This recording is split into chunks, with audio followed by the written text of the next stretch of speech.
From somewhere, no? No, it's just a matter of.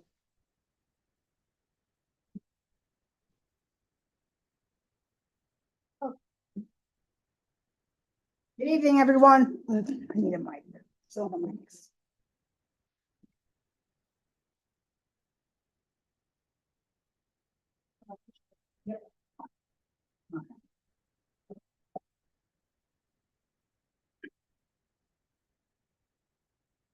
Good evening, everyone. My name is Virginia Harger, Chair of the Shelton Planning and Zoning Commission. Today is Wednesday, October 9th, and the regular meeting of the commission being held in the Shelton City Hall Auditorium and via Zoom is hereby called to order at 6:06 p.m.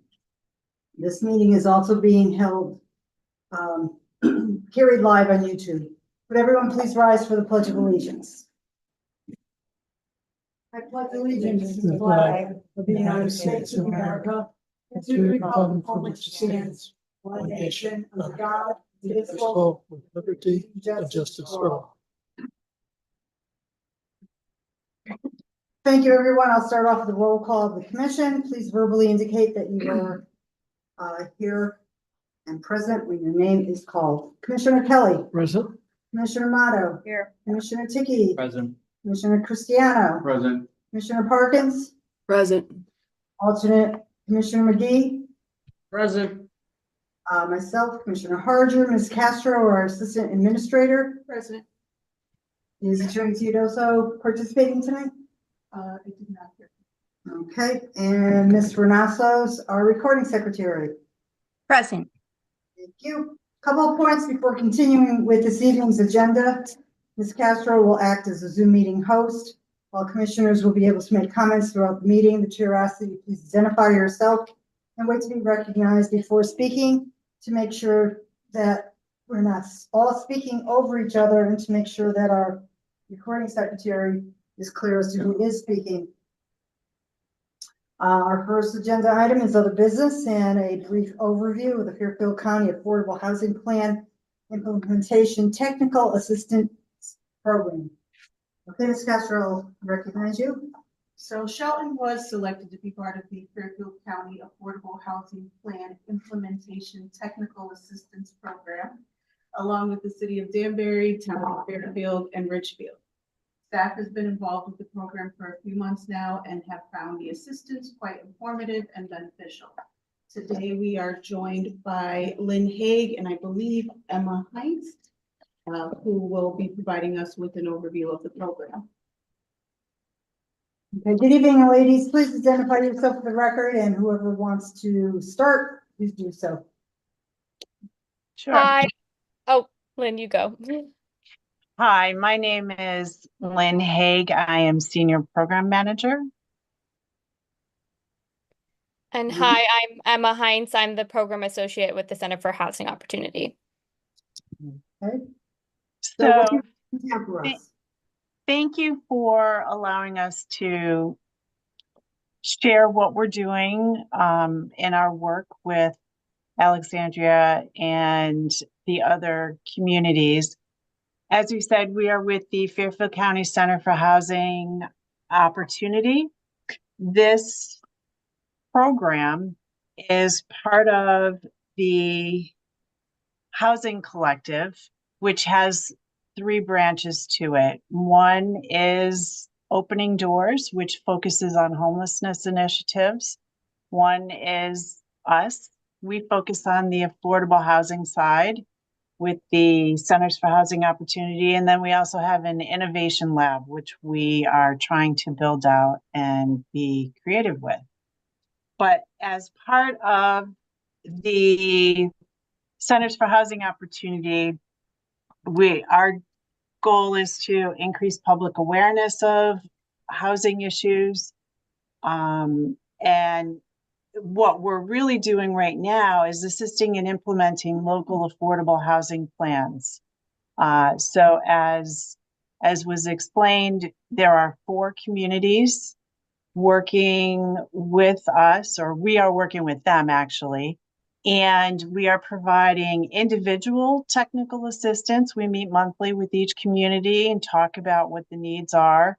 what their capacity is to implement their affordable housing plans.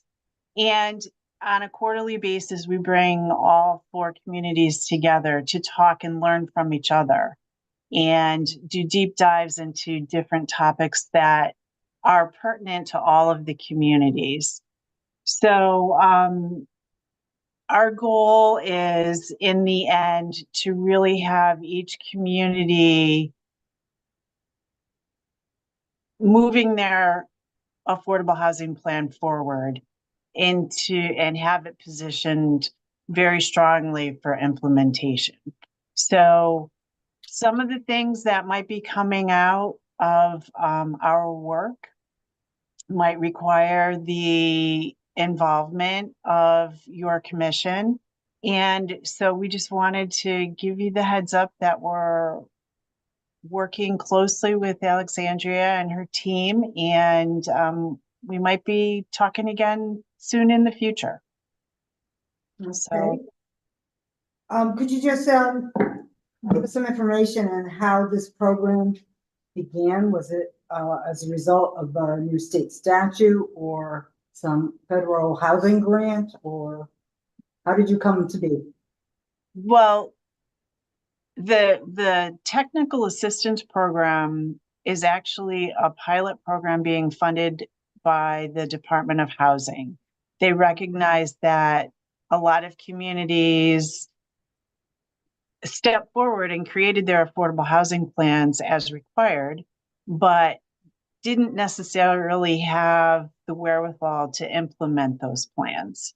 And so they wanted to, they were approached by the Centers for Housing Opportunity and said, hey, we'd like to start working with some communities and give them direct technical assistance. And so we received some pilot funding for that. So this is a 12-month program. Will be done in the spring of next year. And hope we already are seeing, as Alexandria said, there's been so much that we've learned from the communities, but that we've also been able to assist the communities with. And so I think we feel pretty strongly will be refunded by the Department of Housing next year, and we'll be able to expand and into more communities in Fairfield County. And where are you based, by the way? The Housing Collective's main office is in Bridgeport. Okay, so you're just concentrating on Connecticut? Yeah, we're a Connecticut-based organization. We have 3 centers for housing opportunity in Connecticut, one in Fairfield County, one in Litchfield County, and then one in Eastern Connecticut, which actually is 3 counties, New London, Wyndham, and Towland, I believe it is. Okay. And has this been done in other communities or states in the US?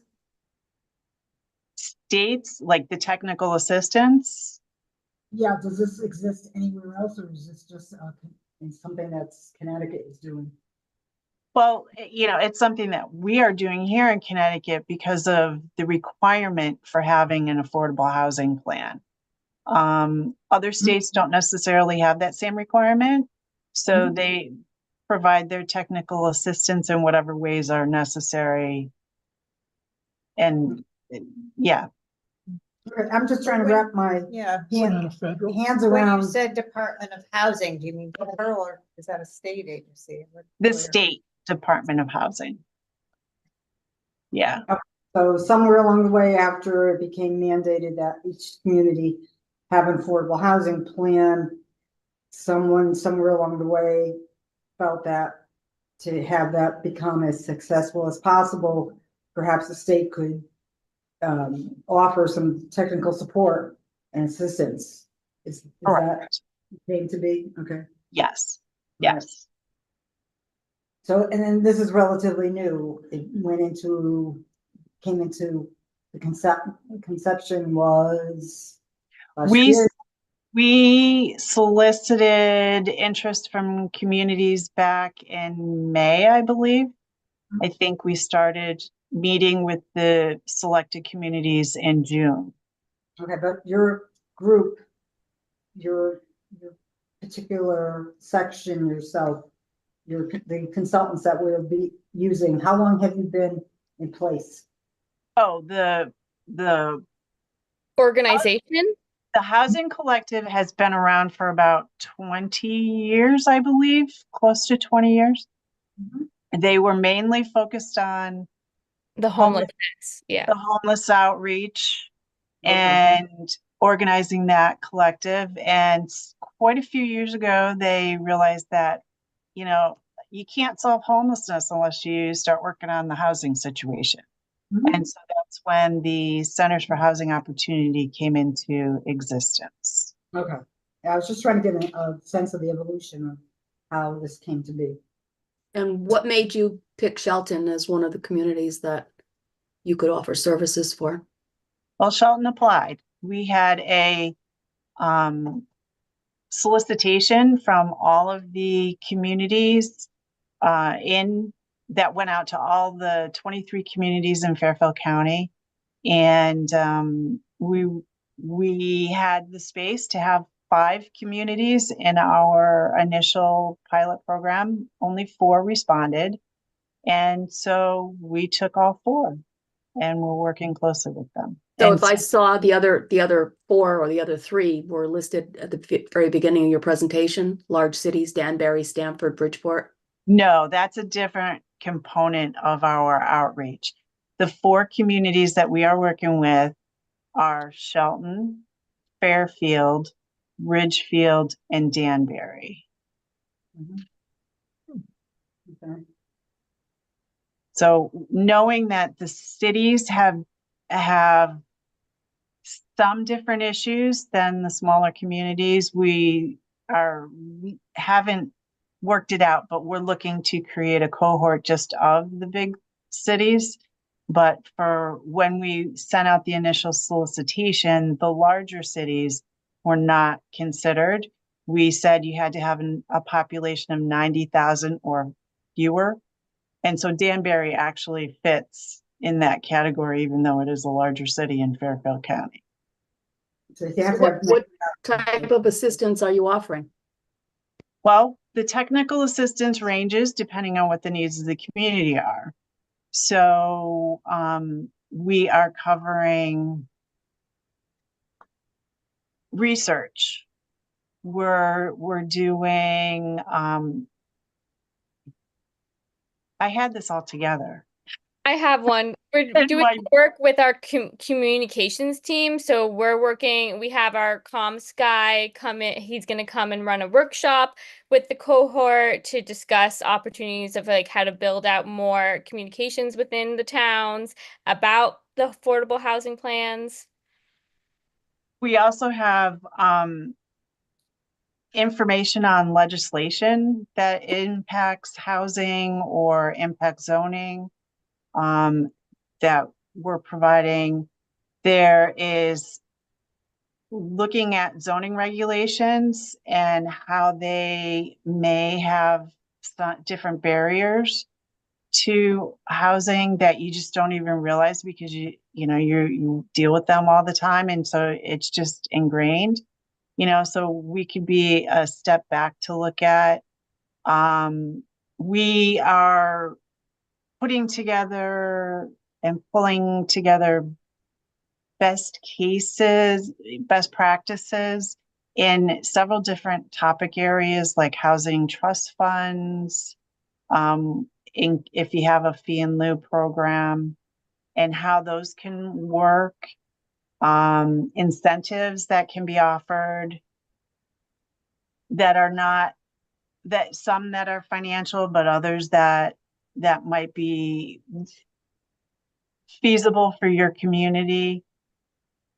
Things that can enhance and move along any development that you specifically want but aren't getting. So that's what we bring. Okay, let me just ask on the staff level, how did Shelton hear of it and who authorized us to apply? This was done by Alex Rossetti. I believe another town, might have been Fairfield, mentioned that they were applying. Mhm. He took a shot and we got accepted. So it's been quite beneficial when we have more detailed questions that we don't exactly know how to navigate through them, Mhm. or where would be the first step to find the information. Mhm. And they've been quite helpful.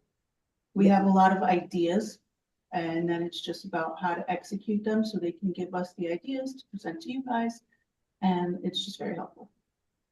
Did the mayor sign off on this? I'm not sure. This is not my, I'm picking it up. Okay. All right, He's yeah. aware. Yeah. All right, only because I didn't know that it was something that we were to do where a group like the program could help us with. We just So- had our, Shouldn't be a surprise to the commission. Yeah. It is. So, yeah, while we did the affordable housing plan, we were not at all informed of any kind of action that needed to be taken after that. So, with Alex not here, it's not easy to sort of get the sense of why it was, he felt it was a good idea to proceed with this. So, but I guess it's just something that we can look into. I'd like to hear what staff has as expectations from the city and how, what specifically, if there's information that you already have been given as to this is how we can achieve that goal. So, okay, any commissioners have any questions for our two visitors?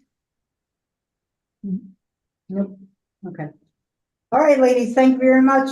I appreciate your time coming tonight and participating in our meeting. Oh, thank you. Have a great Thank night. You too. All right, so next, we're gonna have our applications for a certificate of zoning compliance. And I understand from Commissioner Amato that the zoning subcommittee met to review each of the two sign applications. So Commissioner Amato, what's the recommendation of the zoning subcommittee for the first one, Clock Tower, 275 Corn Road? Can you bring that up, Alex? Yeah. Yes.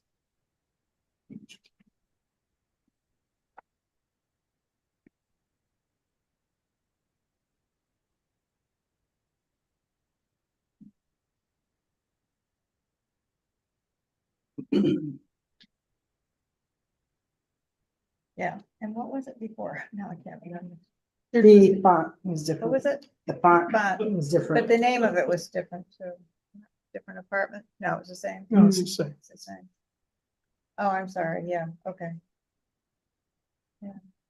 Yeah, we had no issue with that. Same size. Same location.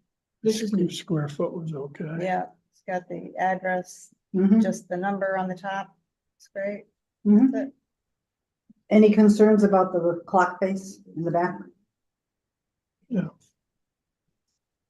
there were no concerns with this one. No. Mhm. To me, it sort of muddies that up. So. All right, what's the, any commissioners have any comments or questions for Commissioner Amato? I'd motion for approval. Okay, so there's a motion for approval from Commissioner Tiki for a sign application 2436. I'll Is there a second that. Second from Commissioner Commissioner Kelly. Kelly. So all those in favor, please signify by saying aye. Aye. Aye. Any opposed? Any abstentions? Let the record show that the vote was 6-0 with no commissioner voting nay or no commissioner abstaining. Commissioner Amato, the next one is application 2430 Retrievo 376 River Road for a sign. What's the recommendation of the commission? We had absolutely no issue with that. It's just a name change. Mhm. The only thing they changed. This is the previous Same format. Carmine's, yeah, same size. Right. Okay. Anybody look into what the name means? It's a, Hang out. Is it Trevor? Is that right? Yeah, it's Italian, because I Googled it and I said, what's this word? Oh, Was any, I wasn't able to attend this meeting, unfortunately. Was there any, thought given to putting the numbers up on top of the sign rather than under the hedge or behind the hedge? True. No, they weren't changing anything. I think I just didn't. Just for Ask for a visibility change. and consistency with the previous one. Yeah, I mean, you just really can't see it behind the hedge. I think we'll have them cut Can the they cut the hedge? Yeah. Cut the hedge. Yeah. Well, that's one Yeah. way of doing it, but to be consistent, we've always said, put the number on the top. And in that brown band, And it looks like they're just kind of like, I don't know, stuck on there or somehow they're affixed to the sign. So I wonder if it's just possible to do the numbers in the lighter color and put them up on top of the band, if it's possible. mhm. Yeah, I would agree with that recommendation. Just a matter of being consistent. I see that the applicant is here, so if you'd like to step up and identify yourself for the record.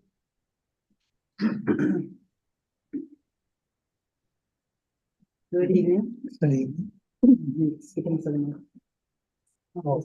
Identify yourself for the record. Antonio Giovanni. Okay, Antonio, and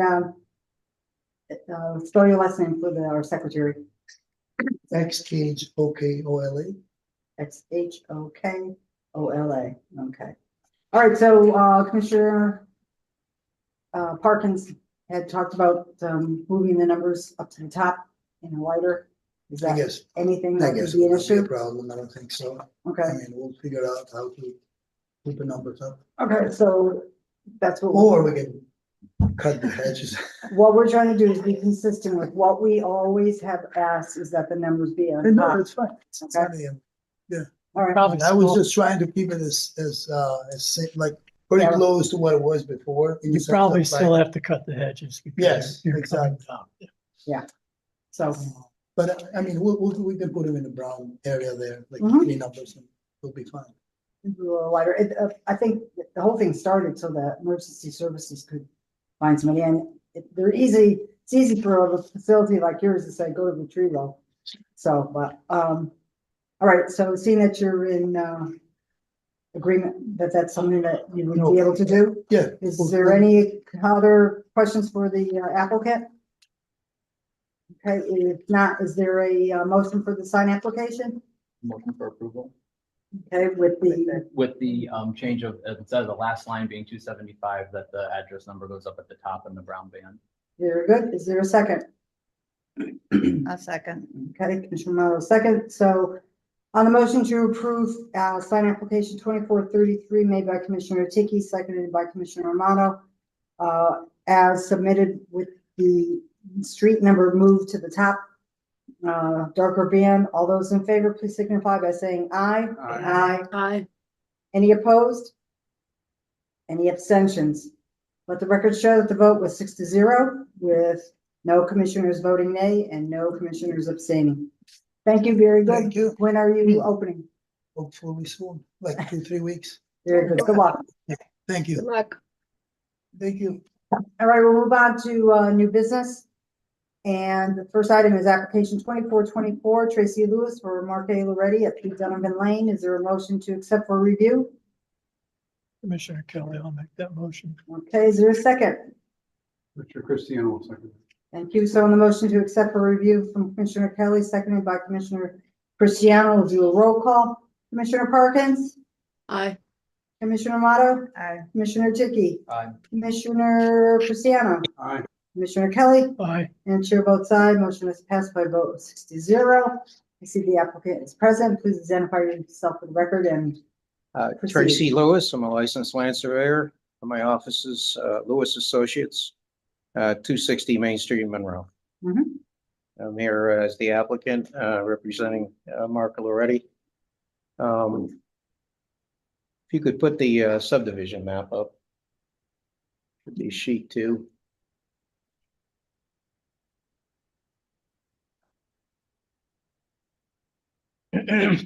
While it's being done, let me just ask, staff, is there any material that came in after the, within the 24-hour period prior to the start of this?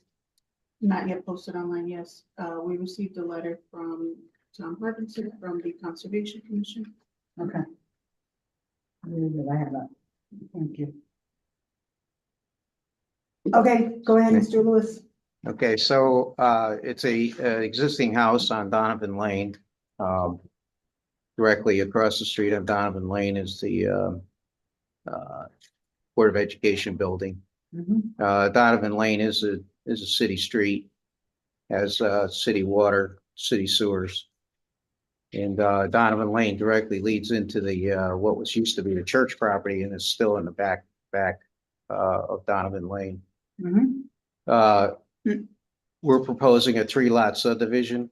There's an existing house in the middle, which is on lot 2. Lot 1 and lot 3 both received variances from the zoning board of appeals. Lot 1, we received a variance for the size of the square. And lot 3, we received a variance for the frontage and also the size of the square. Okay, I think that was documented in the letter that. Yeah, those are uploaded. documented and those are filed on the land records. Mhm. Lot 2 is a conforming lot.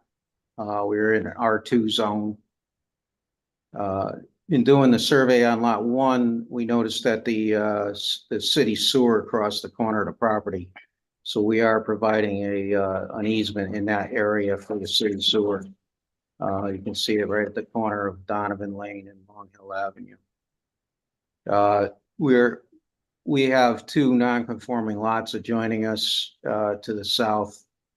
And we have a rear lot adjoining us to the east. That would be on the church side. You're talking about in behind. On the road, Mhm. that small sliver that goes up the side on the east side of the property. Over here. Yeah, Okay. that's a rear lot. Oh, that leads to a rear lot. Yes. Okay. There's also a front lot there beyond that, but that does go to a rear lot. Mhm. And then the lot in the back, directly behind lots 2 and 3 is a long, narrow lot that goes out to Long Hill Avenue. Mhm. And of course, the other lot, the other adjoiner is on Long Hill Avenue. Mhm. We did notify all the neighbors on the other side of the street too, as well, on Long Hill Avenue. If you could put up the grading plan, will be sheet 3. Can I ask you first, how far off from the standard were these 2 lots? The square on lot 1 was 97, I think it was 97 feet was the square. And let's see. Yeah, written down here. That's what's stated here on the letter. Yeah, the minimum square on lot 1 went from 125 to 119. On lot 3, the minimum square went from 125 to 97. And the frontage on lot 3 went from 115 to 91.41. And what was the basis for the variance? What was the Uh, hardship on the lands? One of the things we looked at was there's an existing garage on lot 2. And we wanted to make lot 2 conform, and that worked out well. So that they could back out of the garage and turn around and be able to access Donovan Lane that way. So the dimension from the existing garage to the property line was an important issue. We also wanted the driveways to go straight out. We didn't want the driveway on lot 2 to take a wicked angle just to get frontage on lot 3. So that's why the driveway you'll see on lot 2 comes straight out to Donovan Lane. If we had created a longer frontage on lot 3, we would have had to angle that driveway. So that worked out well, doing it that way. That tract of land on lot 3 in the back, so it's in back of lot 2, that belongs to lot 3. Yes, What's the purpose of that strip of land? area. We needed the area. So that's why that strip was created. We're hoping maybe somebody would use that for a garden or something, you know. But that is part of lot 3. Back here. Behind lot 2, there's a narrow strip. It's about 30 feet wide. Make the lot square footage. Yes, Hmm. on lot 3. So we Oh. wouldn't need How an would area you- variance. I mean, if we saw that anywhere else, how would that be enforced? How is lot 2 not going to encroach upon what they might think of their backyard? Well, hopefully they'll have a fence or some shrubbery or something else. That And would, how big is that strip? How wide is that strip? um, 17. yeah, 17 feet on one side and I would say about 20, maybe 25 feet on the other side. You have these 2 gardens up here, so that's a thin garden. Well, I just, that's just, Yeah. yeah. I don't want to butt the gardeners. I'm not a real big gardener, so. You know, I have a garden, but. You know, the expression gerrymander. That ring a bell. What else do you have for Mr. Woods? What's that? What else do you have for? You said you wanted the grading plan? Yeah, the grading plan, and we also did a soil erosion control plan as well.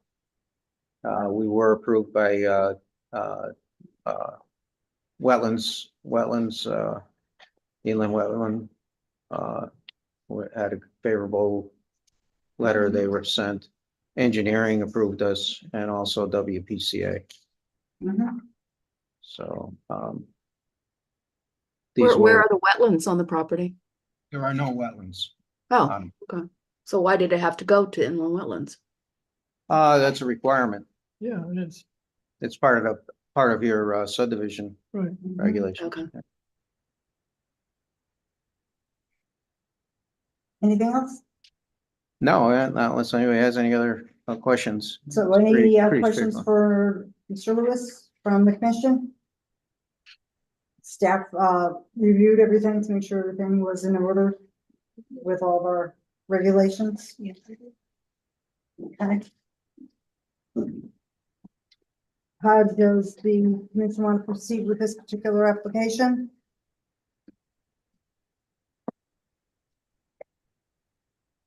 What are our options? Approve or deny? Okay, so it needs no further information, no further action, Mm-mm. no public hearing. Public hearing required for subdivision. Right, Hmm. exactly. Is there any contingencies that the commission would like to impose upon this application?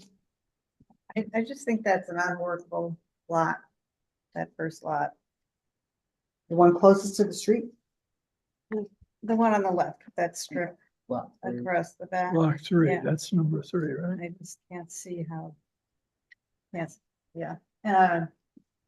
After looking at the zoning map for another project, I was really surprised at the different kinds of shapes that lots come in Shelton. There were some that just have that required frontage for driveways and they go way back into the woods. There was one actually not too long ago when I was looking at something, I said to myself, no matter how long I've lived in Shelton, I never knew there were 4 houses on this, off of this driveway that leads from Soundview Avenue in the vicinity of Bronson Country Club. Mm-hmm. And it wasn't until I looked at the GIS map that I said, gosh, this is what those 4 squares are. Those are 4 houses. But there are a number of different, all shapes and sizes in town. It's right across the street. We had additional houses that were just built on opposite in the Gamble Place and in this whole area. So We worked towards trying to get the least amount of variance from the regulations, so that was our thought. mhm. So that's how it worked out. So Why- if this you were a know. regular sub, wouldn't even come to us, right? I mean, if it met all the requirements for a subdivision. So It would- since you already got the It variances, would go. You have to, yes, would, Still have to come yes. to us, yeah. it was a single lot making one into two, wouldn't necessarily need to come in front of you. Free guys. split. A free Free cut, split. yeah. Yeah. Free cut. But yeah. because it's more than two, it does go in front of the commission, no public hearing required. We did see the awkwardness, but this was the only way to keep the minimum square footage requirements. If there had been no house in the middle of that house were gone, would you be able to make 3 lots that would work on that?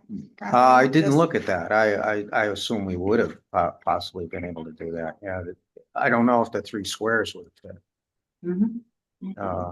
The 3 large squares may not have fit all the way across, but, Well, lot 2, the existing house remains, correct? Mhm. that's gonna remain. That has, utilities, water and sewer. It's already connected. The only improvements on lot 2 is we're gonna relocate the driveway. Mhm. You can see the driveway lightly hatched in there And the where other, it is now. the other 2 lots will have water, city water. City water, city sewer, yeah. And, What's the current, what's the current vegetation on that strip in the back? Is it heavily wooded? Is it cleared? No. Is it, it's lawn, it's lawn? Okay.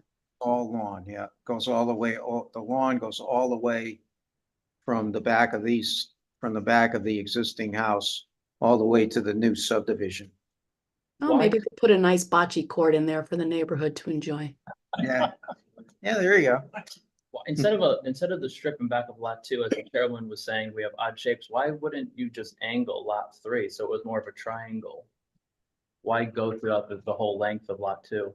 Well, I had the gazebo to deal with. Oh, See it in Where's back of the house? gazebo it's right here. Of lot 2. Oh. Yeah, lot You still 2's. couldn't angle it to the left of the gazebo like lot 1 angles in. Why They could have couldn't you jogged do it a or- s- a Could triangle? have jogged it around maybe, You're gonna yeah. change your setbacks. Would have changed the setbacks and the square.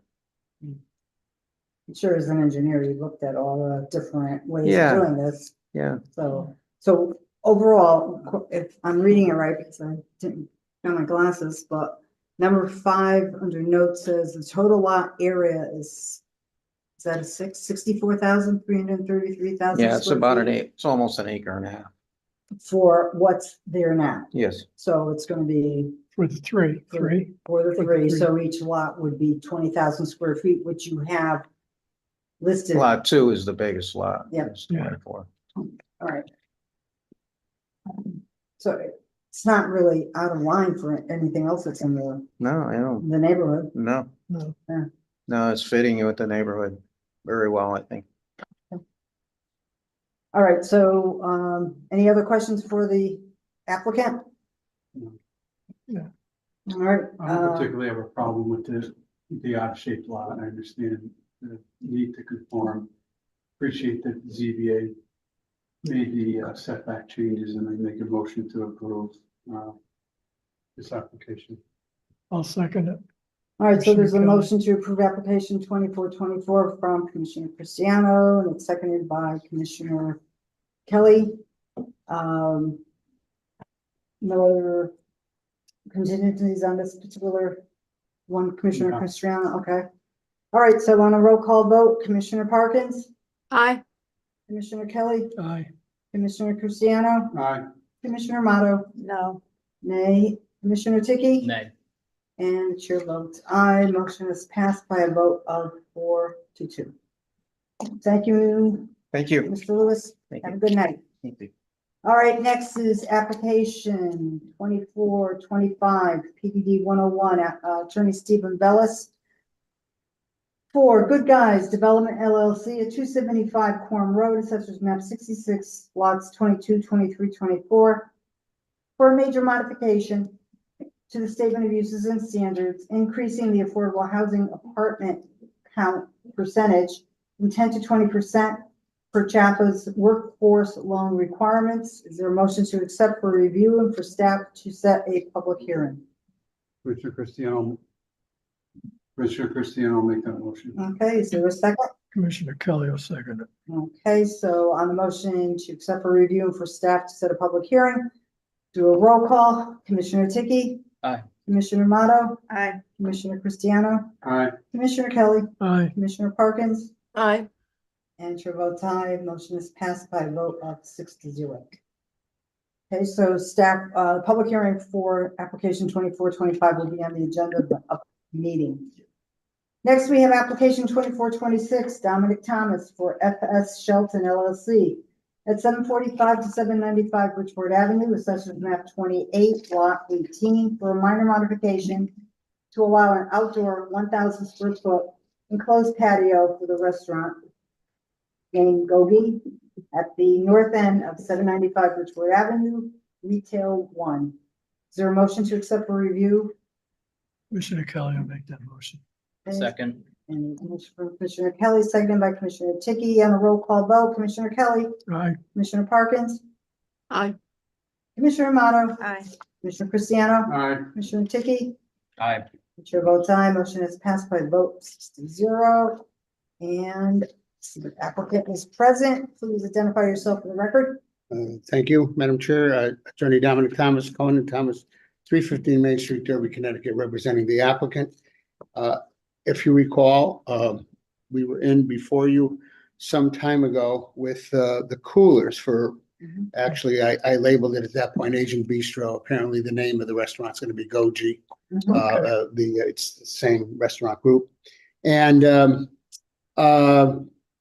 you all noted that there was a drawing on the map showing a patio, and apparently the patio had never been before the commission. So we needed to get some detail to bring before you as a request for a minor modification. And rather than me set up, since I only have a little stuff, could you bring up the first the plan with the blow up? And then we'll go to the renderings.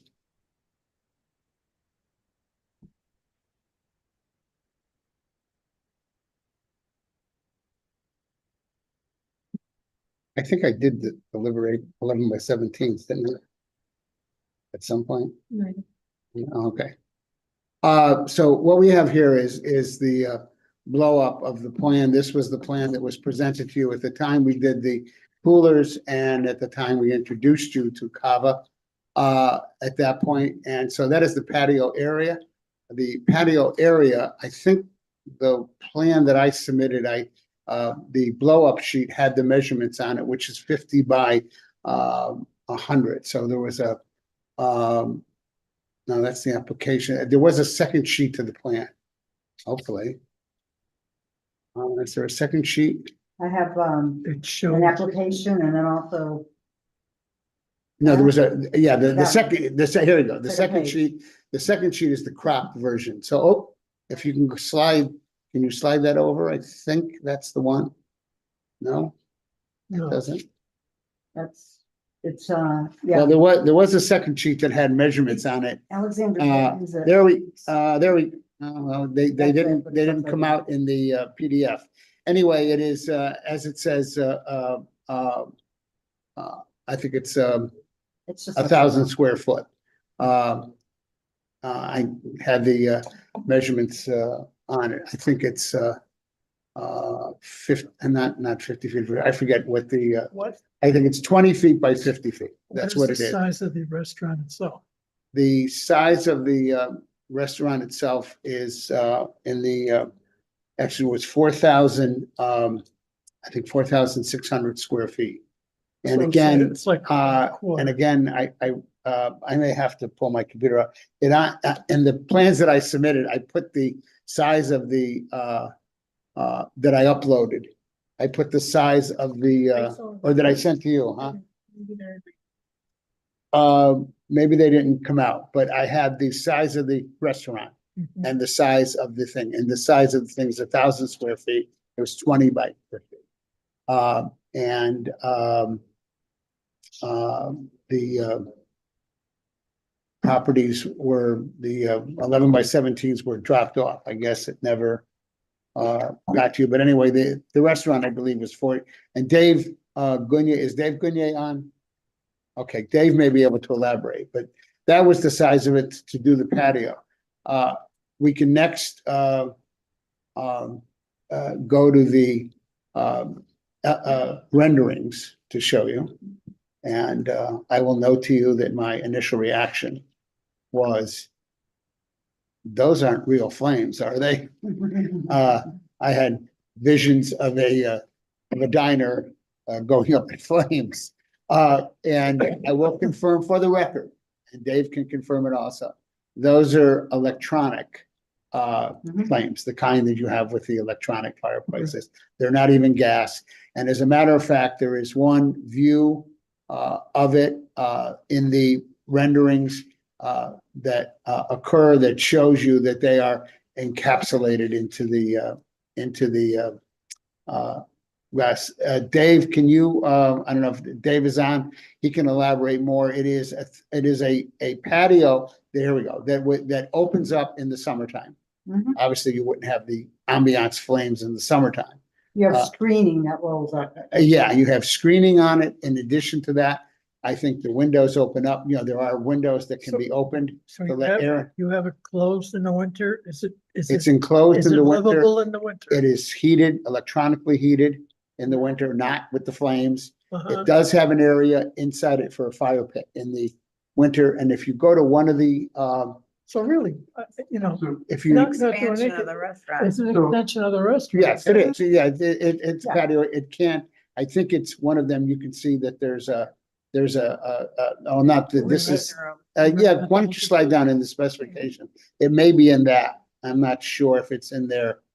Yeah, there's a picture in one of these pictures, which are all small. You can see how they have the ambiance flames encapsulated. Obviously, they wouldn't be, well, they could be run even in the summertime because they don't generate any heat. They're Mhm. just ambiance Right, flames. right. And there is an area in there for a fire pit, a real fire pit, if they wanted to have one in the, going with low heat. So it's a Okay. very nice area that would be, instead of the normal, let's say, 2.5 season patio in New England, this is one that can function. Okay, You're Attorney right. Thomas, Commissioner Cristiano, I think had a question. Madam Chair, if my recollection is correct, and forgive me, I don't remember things as I age. We had a conversation about this patio when we were talking about the cooler, under the assumption it was built. And there were conversations about a 4-season patio is essentially an extension of the restaurant. Mhm. There's conversations about parking, if I recall, because we're making the restaurant bigger. And it's not a patio. At what point is it no longer a patio if it becomes a 4-season extension of a restaurant? Part of the building.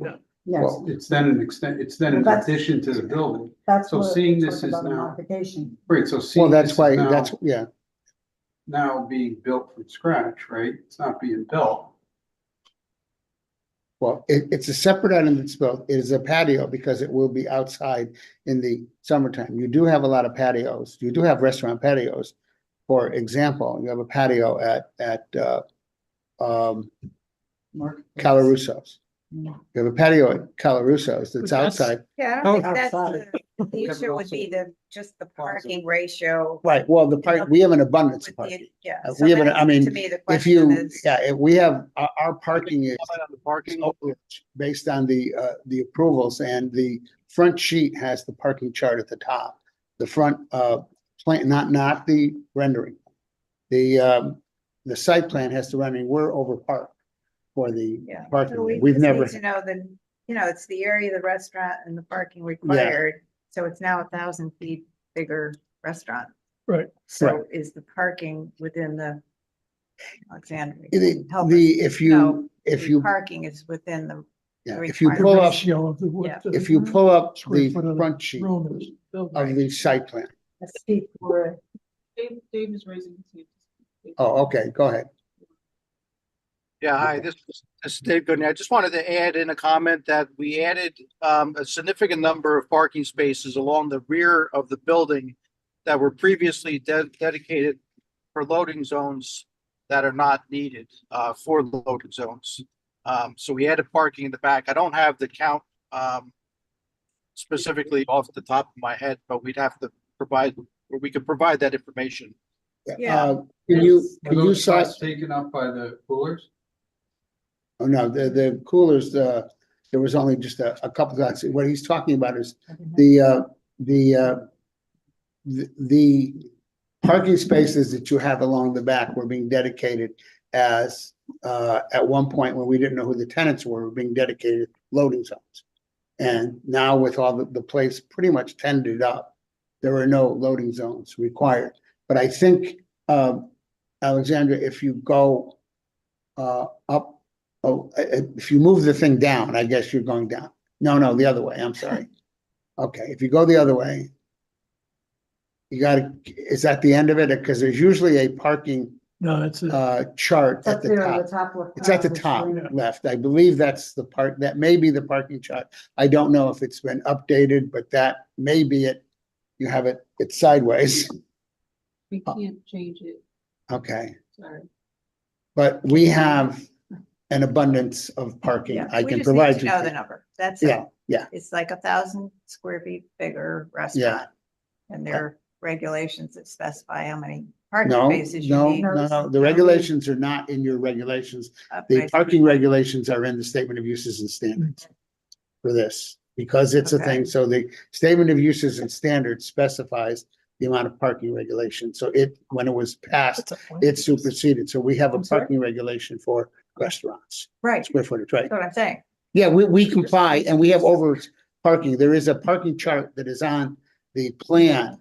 I think what's up there may be the planting list, but I will provide. it's a plan. Yeah, right. That may be the planting list. There is a site plan. I didn't want to do it. I can take out my computer and bring up the site plan with the parking, if you wish. Okay. What protection is Not up top. given for the patio? Bollards.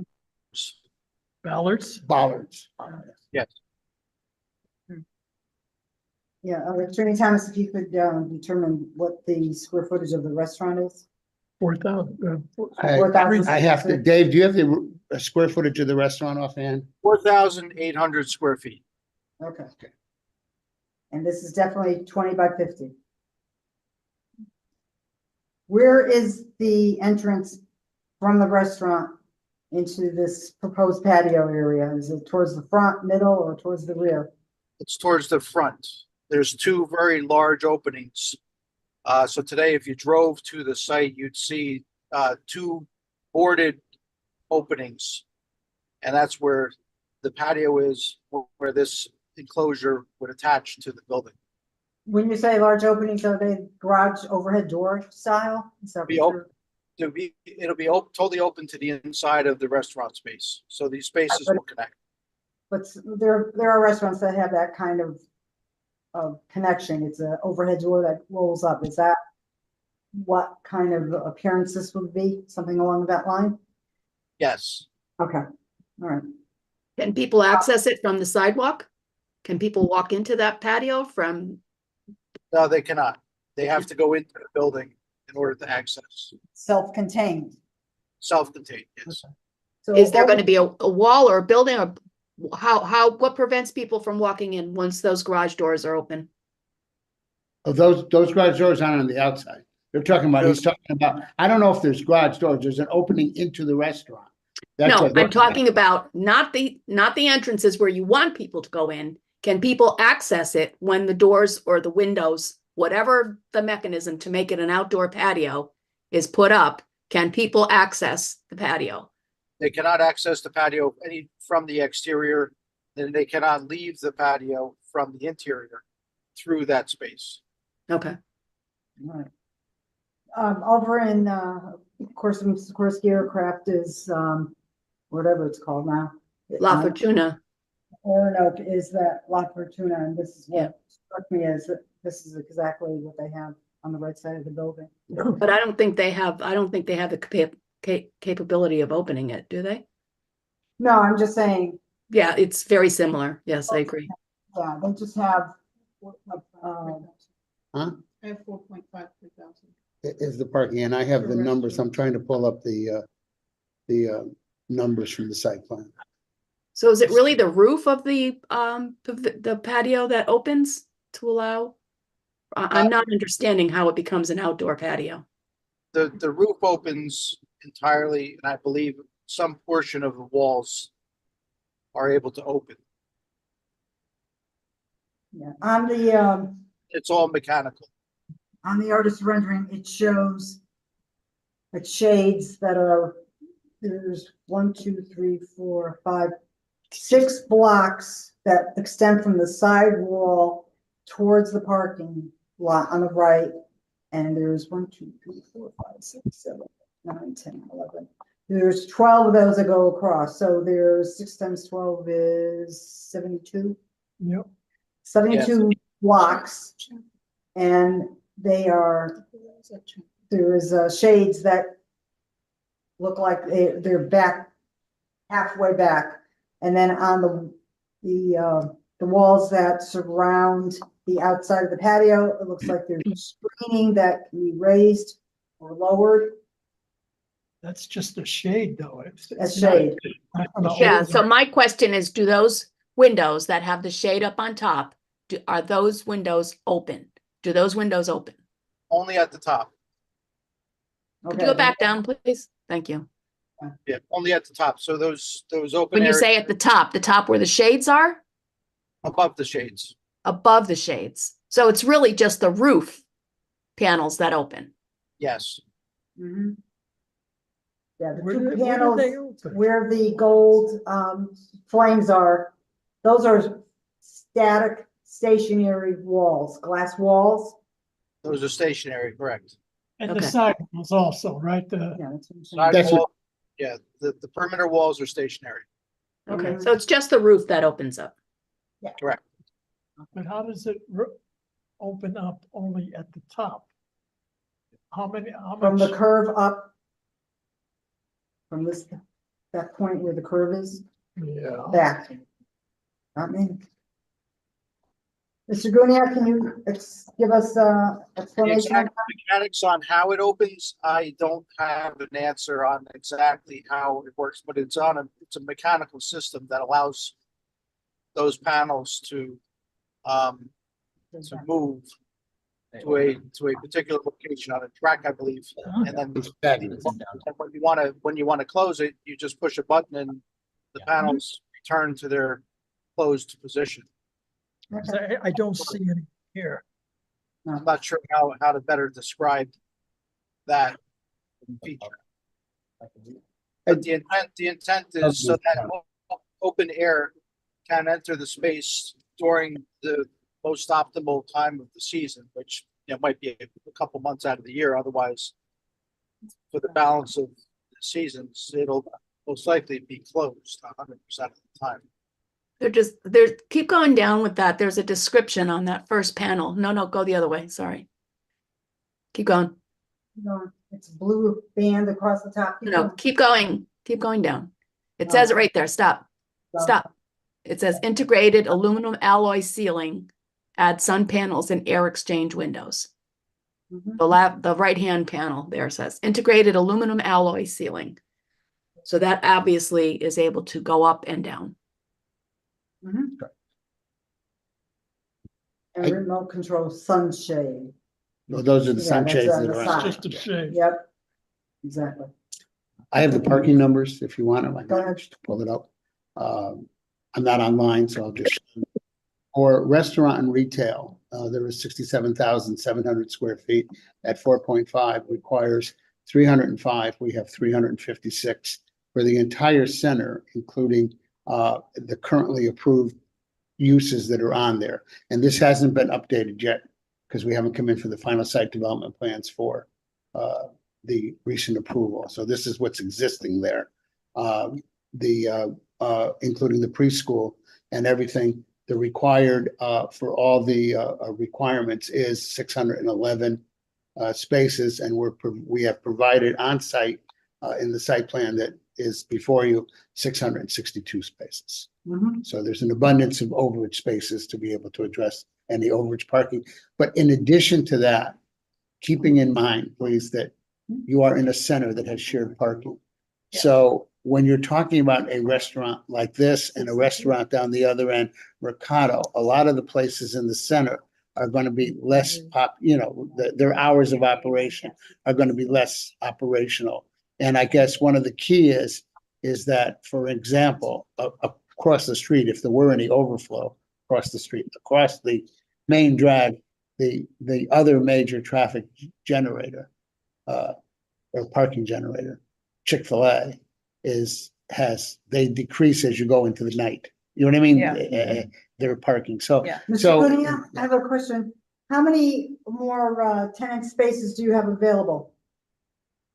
in We what, have- in, We have 3 spaces available totaling 4,800 square feet and 1 vacant pad behind Panera next to Goddard.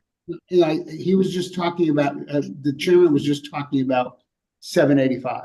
Yeah, just Just retail one. Three vacant spaces left. For Mhm. total 4,800 square feet. Okay. And when you look at the overall, especially retail one, not every single tenant that you have is open till 9, 10 o'clock at night, Right. correct? Yeah. So like other parts of town, like what we've seen before, you have like a shared parking kind of system Right. where the ones that are there during the day, Pilates and whatever, by a certain time of day, there isn't a demand for those people, for that tenant to have space. And I would just call your attention for those commissioners that were on when we did Arugas and you were questioning the parking. The developer at that point supplied the drone video Mhm. over a period of 3 hours, and you saw the parking shift from one end of the center to the other end of the center. Mhm. And the possibility exists that someone may actually have to walk 20, 30 yards to get in at some point. Huh? Oh, supermarket. Well, it was, but here you'll, if you, You're talking about yeah, Big Y, it was a Yeah. supermarket, yeah. Well, the flow and change of parking is similar to the uses here. For example, Panera, their proprietary information, they are not a nighttime while they're open at night. Their peak is not night, neither are the other places, but you also have other places in there. Down below, for example, you have an urgent care that closes, I think at the normal hour, you have I think one fitness center. You have consumer cellular, some of which are not open beyond 6, 7 o'clock, but they also have a decline at that point. So you have a lot of uses as you go through, the uses balance out, but the parking ratio is not based on the shared parking. The parking ratio we have based on is if rents. everything was Yeah. open, we have more spaces. We have for all the uses, we have an excess of 50 some odd spaces, 50 We're not spaces. full yet. Huh? We're not full yet. No, that's full. That's every use. That's every approved use. You don't do the parking based on the approved uses. You do it based on, we have 67,000 square feet, in the approval, 67,000 square feet of restaurant and retail. Is that with the 1,000 extra square feet of this restaurant? Yes, with that, there's 2,500 square feet of restaurant that we don't have. There's one of the pads that's empty is a restaurant pad. The pad that's to the, next to the Goddard School. But you're showing The parking statistics is- that as if every Thing single will place piece of was property property. has been Has been rented. used, exactly, right. All right. And like I said, the Based on typical use, though. When you start getting really popular places into a shopping center, that's where you start seeing parking issues. And I understand you can't plan for that, but you should at least have that under consideration. May I Because add that's, that Mr. Gooding, you're very garbled.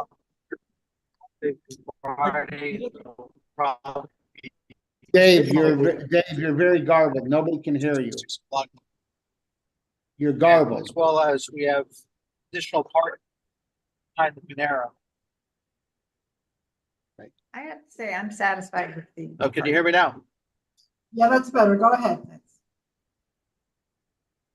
I'm sorry. Can you hear me now?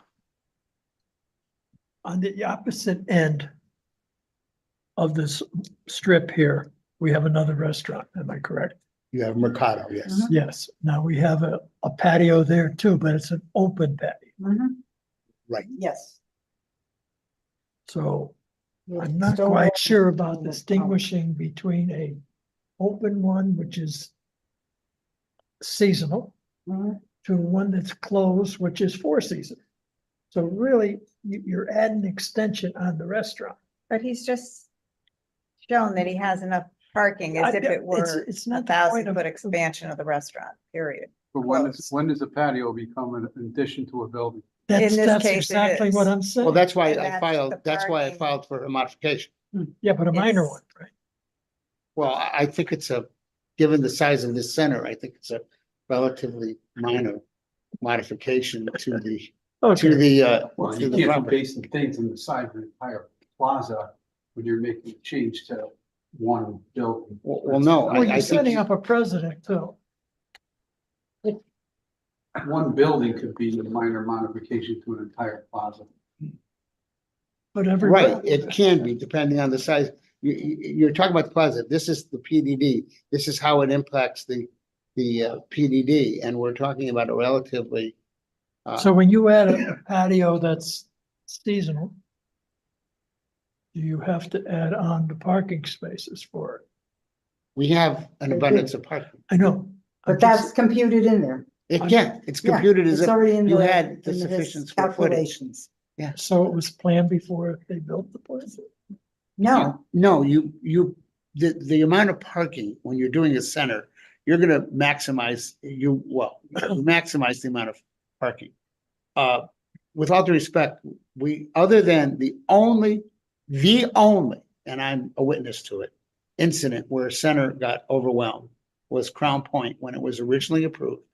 And the second approval was Madison's, and Madison's had an event center, and every time there was an event, and of course, in due course, the event that caused the problem was the retirement party for the chief of police, which caused people to park across the street. That was a realization that you can't have an event center. in It a was not just one event there. It was continuous events there, Dominic. Right, exactly. That was a problem area for sure. So when it went away, none of the other centers, whether it's Shelton Square, across the street from Shelton Square, Marketplace, this one have ever had any parking issues. And the only issues this center had was, of course, the brief issues when Chick-fil-A opened up. all right, so look let me just get down to the bottom line. On your application for minor modification, number 10 says, what's the description of the modification being requested? An outdoor 1,000 square foot enclosed patio for the restaurant at the north end of 795 Bridgeport Avenue, Retail 1. The parking that you have calculated is for everything, and you have 51 spaces In addition, in addition if to everything what's was filled, required. if you were, Everything was if built out. everything was built out and filled. Okay, In fact, if you come in and said, we want to do 1,000-foot expansion of the restaurant, period, the discussion would have been much shorter. Yeah, absolutely. okay. Well, you said in Well, the press, it's not really an outdoor patio. I Right. think that's the point that Commissioner Cristiano was making. It's not an outdoor patio. It's an extension of the restaurant. It's fully enclosed, heated, 4 seasons. It's not an outdoor patio. Was explained.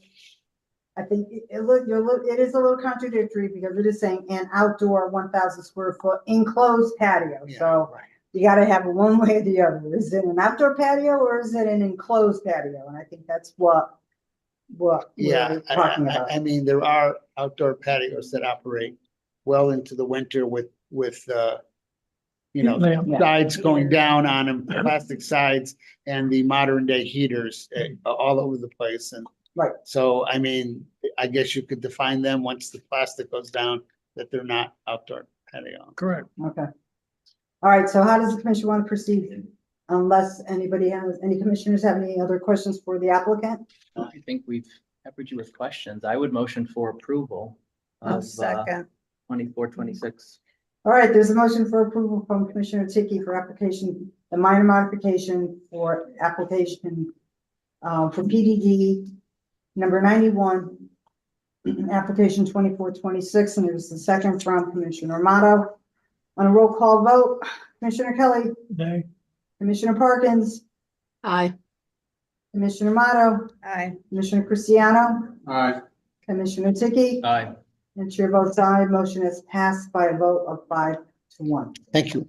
Very welcome. All right, the final new business item is application 2427 Cedar Village at the locks, 281 Canal Street LLC at 281 Canal Street, assessors map 139, lots 3 and 4, for a final site development plan on 1.92 acres for 129 apartments, 1,745 square feet of retail, and 192 parking spaces. Is there a motion to accept for review?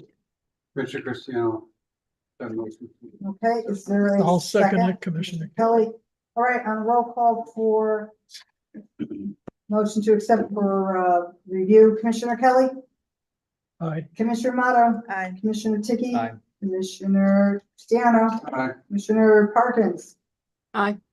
and chair votes aye. Motion is passed 6-0.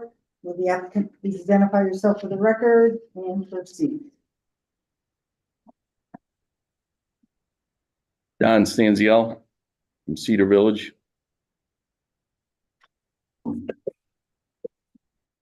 Who's making the presentation? I'll start the presentation. Okay. Patrick Rose, Rose T-Zone Company, 35 Brentwood Avenue, Fairfield, Connecticut, the architect for the project.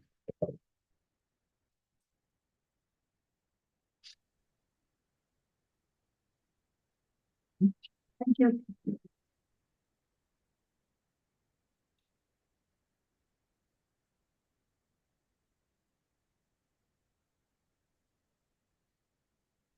Is there any significant changes? Okay, Your initial? yeah, I'll go over the changes.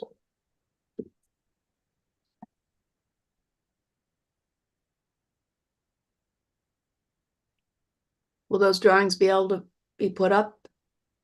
Yes, that's Yeah. what I'm working towards. Okay, thank you.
Sure.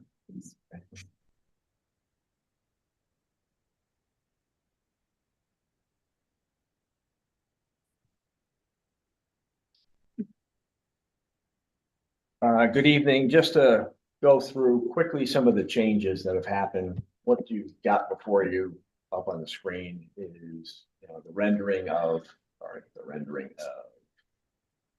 the site. And what we've changed associated with this is on Canal Street, we had a parking lot down below underneath the building. Now we've created a deck in this location. Has 17 parking spaces in it. Is that to the rear here? No, it's on my mouse. Oh, on the left. On the left. Oh, okay. Correct, on the left. So this is new, Yeah, right? that's brand new. And we met the requirements of the city engineer who's requesting 30 feet of pavement on Canal Street and a Mhm. 40-foot right of way Mhm. on Canal Street. So what we've done is we've had to push the building back to some degree. We created a sidewalk and a little brick edging similar to what's downtown. In conformance with that. So we've done that. We have, So the width of your sidewalk is 30 feet? no, 6 feet. 6 feet? 6 okay. feet, yeah. Where's the 30 feet though? from? 30 feet is the width of the pavement in Canal Street. So Currently, that it's would not be the- 30 feet. That would be the road. We're Right, talking about the road. the Oh, road okay. pavement on Canal Street. And as part of that, we had to create a hammerhead turnaround using the portion of Brook Street that exists adjacent to Canal Street. Okay. So you can come up, pull back in, turn around, fire truck can access it and get out of there. So those are conditions from the city engineer that we complied with. Mhm. The- Street, the street that's closed. Yes. Yeah. Yes, it is. So If that ever crossing, is that the permanently closed one? it's the permanently crossing. Yeah, closed. Brook Not the Street. Wooster Street. It's Yeah, the yeah. further other one, okay. So with this additional 17 spaces, the number of parking spaces that we have provided is 99. 199. I'm sorry, 199. But 199. We care a lot about parking. Yes. For 129 units. Yeah, for 129 units. Based on the PDD and that was accepted and the parking ratios that we came up with, which was 1 per studio, 1.5 for 1 bedroom, 2 for 2 bedrooms. And plus the small retail piece that we have, which is 4 spaces per 1,000 square feet, we were required to have 187 parking spaces. We have 199. So we're there. Mhm. You're welcome. The reason, because this was discussed, I know, before the approval anyways, if you recall, we were trying to get the across the street Mhm. and it No, was that's getting right. too expensive. And this worked out better, putting it on the side for the commercial area. You know, even in visitor spots, people coming to the end to look, you know, it worked out better where we put it. Yeah. For almost the same prices purchasing it from that gentleman than what we were attaching to the building. If it got less expensive, would you purchase it then? The lot across the street, yeah, that'll never happen. Sounds good, but that never happened. So I'm just gonna attach it to the building and we'll keep it All right. and let the town do the other one. And there's So that's no- gonna be open parking for the public? Is that what you're Yeah, that'll saying? be mostly visitor parking and for the commercial, Okay. you know. So along with that change of that, adding that parking lot on the Canal Street elevation, we revised the ramp that goes from the walkway along the water and then the ramp that goes up to Canal Street from that lower level. Mhm. So that's been pushed against the lock foundation, actually. And there's no interference with the Riverwalk extension. No, it's it's similar to what we had before. It's just a little shorter to get to the. It looks like the brown area of the Riverwalk ends at that section of the ramp to the right. And then, what does it go down? What it is, it ends at the section of the ramp and then the ramp switch back all the way up to Canal Street. So the Riverwalk ends at a lower level? Yes. Oh, okay. Yeah, this Yes. whole area, realize this whole area is down at like elevation 16. Okay. Our building is at elevation 31. All right. So you gotta go 15 feet up. So there is a set of stairs. Now that it's cleared out, you can really see it. And we'll probably be working in conjunction with the locks committee. I've already spoken to them. The beautiful, it's literally amazing Really what is interesting. there. Yeah. So we are gonna try. It'll be possibly working with them, trying to get the stairs back so people can go up, you know, that's railings, repair. Yeah. But no matter what, there'll be access to get all the way up to the top. And I'm hoping to have a setup where there's still room. We can put a story pole for the locks down there and not where it is. So we're gonna be working on that. Still a little seating area for people, anybody. Yeah. The other one will be private in the back. Like we said, that's for the Residents. for the No one really residents. sees that storyboard.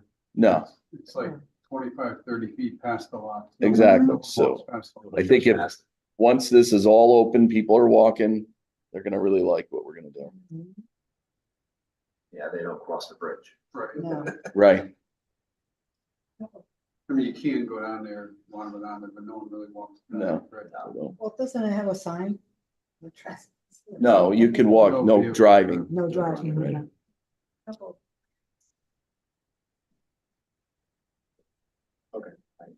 Are your other parking areas gonna be gate controlled?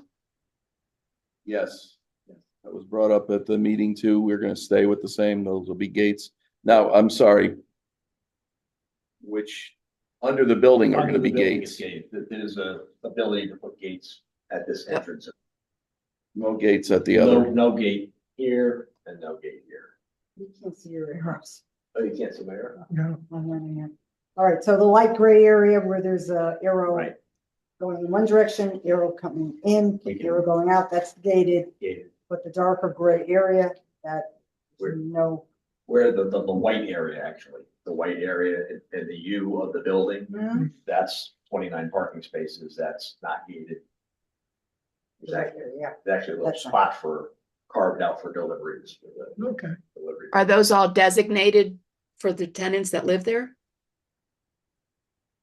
Where's that? Assigned parking. That's In the middle, yes. Mhm. But the public has access to it, because it's not gated, correct? Not at this time. I'll probably set up with it. I mean, Yeah, might be something you want to consider. no, we always do on every project, you know, what I mean, we Yep. usually do. I'm just, right now, with giving all this other parking, you know, I don't believe I need people to be, besides residents parking in the center. Right, no, I agree, but People you have. people it's will so be bad people. now with deliveries. You Would- planning any signage Yeah, just at the entrance? oh yeah, there'll be all signage. Right. But because of Amazon and everything, that'll be, Yeah. having gates there are utterly almost impossible. Mhm. Oh, so that's where your Amazon deliveries would come in? Yes, Yeah, there's two entrances up there.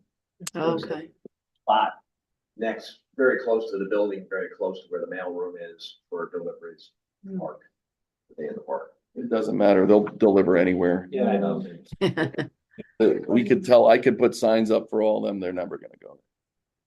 oh, and so that's open to the sky, right? That's not, So it's Parking lot. it's a parking lot that is above the main parking lot that's under the building. Mhm. Okay, and the building rests. Yes. but it's open to the sky, right? There's not a building over it. No covered patio. This one show. Yeah, this is the Yeah, Yeah. artist friendly. that you can. All right, what else do you want to tell us? Other Footprint of the building hasn't changed. footprint of the building is exactly the same. In fact, the building itself has changed very little. Some things associated with utilities we've had to incorporate. Which I'll show you real quick. And we're still working through this with our friends at the UI. We've created 3 little niches on the outside of these three stairs. That we have a screen wall where we'll be putting the electric meters, say, demand they be outside. we're dealing We with have a whole them. garage so we can put it outside, but it's hard. They're difficult to deal with sometimes. So we're working on that already, but that's how we've settled it. We've added a little ramp and patio outside this retail spot so we can have a handicap access into that space. Because it's slightly elevated. Because you're coming in at 31 and this is like 28 out of the drive. The core of the building isn't changed. There's an elevator on each side, entrance on each side. Still have our workout rooms, our club rooms and things like that going up in large mail rooms. So it's still has not changed at all. The unit mix hasn't changed. There are 40 studios, 77 one bedrooms, and 12 2-bedrooms. Studios are 501 to 586 in square footage. 1-bedrooms are 644 to 9 to 896 square feet. And the 2-bedrooms are 975 to 1330 square feet. How many 2-bedrooms do you have? 12. 12. 12, yeah. It's the smallest number, yeah. Just to give you a little indication of, sometimes it's hard to tell what's going on, but.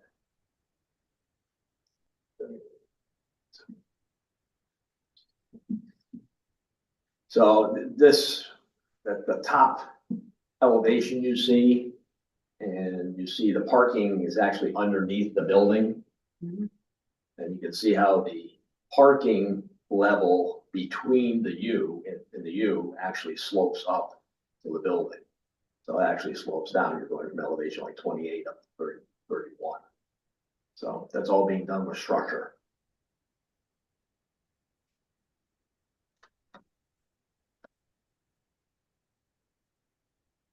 Also, similarly, on the left-hand side, the parking itself is sloping up and it's over the covered parking on the ground lower level.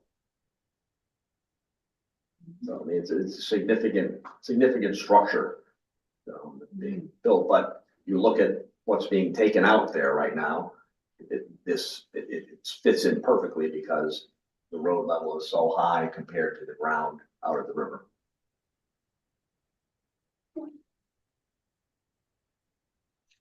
So, and the exterior renderings that we had are for the most part still applicable. And we're still have a large exterior deck on the 4th floor with a community room behind it, looking up the river.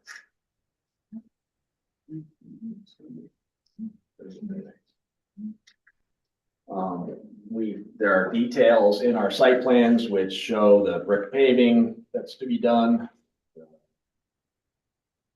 Lamp posters to be used around the walkway.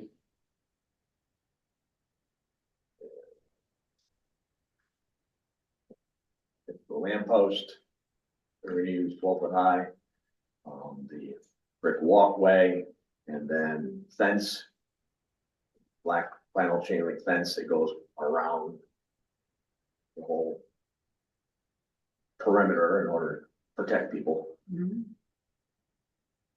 Pavement of how we're doing it, which is similar to what's been done downtown. So it's we're trying to keep in with what's the streetscape that's been put in. Do you think you're gonna put a shovel in the ground? I did already. You did. We took the building down. Yeah. We had the demo permit and everything's out of there. Brick is piled up, it's ready to be crushed. All the debris has been shipped out. 5 Guess trucks meant more hauling. like when does We're gonna, as soon as I get a permit, Yeah. I mean, as soon as I can get at least, even if I can start with a foundation permit would be great. Yeah. I'm just the WPCA I'm waiting on. Yeah. But everything's ready to go immediately. Trying to get the foundation going before the winter starts. Yeah. Which Why it's I'm already asking. started. Yeah. Yeah, no, we're gonna work, as I'm able, I'm starting it. What are your amenities here? I know you've got the outdoor patio. What else do you have for amenities? And within the gym, we have work areas, Okay. residents. We have outside, a whole outside picnic area. The deck, yeah, there's gonna be it's amazing. Yeah. It's gonna be beautiful. On the- When I was looking for apartments. Nothing. No, that's why I'm gonna be living right under this one. On There. the first floor, there's a fitness center in this core. Yeah. here. And then. It's a nice size fitness center. And then on the second and third floors. Got a business center on the second floor and a lounge on the third floor. And then. The fourth floor. You've got a community room, bathroom, and then it opens out to that roof deck on the corner. Oh, nice. Do you have anything else for us? No, we're doing a garbage chute, so we have a refuse room on each floor, and we have a room to collect it all in the lower level. It's relatively close to the entrance to the garage, so pretty simple to take it out. Okay, so, there's a letter from the State Traffic Commission Administration. What's this all about, having to do with? Traffic study. Mhm. Yeah, we had to go for a whole year to get a traffic report and they approved it Mhm. for most of, Okay, there's just some things that need to be reported on the wrong records. yes. Okay. All right, so then we have a letter from the city engineer that said, the office endorses the project for approval and construction. All previous concerns have been addressed. And was this going to be site engineering design report? Yeah, that was submitted to the city engineer, and that's what he's approved. All right. Okay, any questions from the commissioners for the applicant? No, I had just on the side mentioned that the planting plan Yo. needs to be Do you want to altered. I think you bring that know. up as to what specifically? Well, PJM, yeah, it's the PJM on down. I don't know about that grass. I don't know grass as well, but the daylilies as well. The Yeah. trees are good, Trees are good. shrubs. As a are good. shrub, yeah, question. Okay. Just the PJM and actually, I don't know about the Potentia. I'm not sure about that. But anyway, you can check those. I will. Yeah. It's small, we keep seeing small stuff in there. Was Yeah. there You don't mind? anything Well, else? there are native Yeah. plants that you can use. Agreed. so. I'm sorry. Was there anything in this particular? No, that was the original, the original PDD Okay. map that was done. It's Mhm. all been Okay. Changed. gotten we- past that. Do we have to, do we vote on this? No, this is we come to consensus. Oh, We have to okay. have a Yeah. resolution Oh, we, Yeah. yeah, this is final. Yeah, this is Didn't we final. have, because this is final. Yeah. okay. All right, so how does the commission wish to proceed with this particular application? Do we have a consensus on which way to go? Commissioner Kelly, do you have any comments? No, just, we should approve it as is. Okay, you're in favor? Yes. Okay, Commissioner Amato, Same. Commissioner Tiki, Favorable. I think it'll be very nice at the end of the road there. Yep. Very nice. Commissioner Cristiano, Same. Commissioner Parkins? Favorable. Very good, I'm favorable as well. So as it appears, the consensus of the commission is to approve this application. Staff is directed to prepare a favorable resolution for action at an upcoming meeting. We need a resolution to approve final detail design? Yeah, I looked. We Really? have, That was had a res- initial. The initial development. That was but that initial. is not the way it usually. Yeah, because we have some changes. Yeah, but the original resolution was to approve the project and then the final. I don't know, I just thought it was strange that we need a resolution to approve final detail when we've already basically approved the project. I went back into previous applications. Okay. Okay, Thank you very much. I had that question myself earlier today. you're very thorough. Trying to dot my i's and cross my t's. All right, thank you very much. Thank you. Gentlemen. See you later. Really guys. appreciate it. All right, so we're going on to old business application 2329, Dominic Thomas for 6 Todd Road, LLC, Assessors Map 77, Lot 25.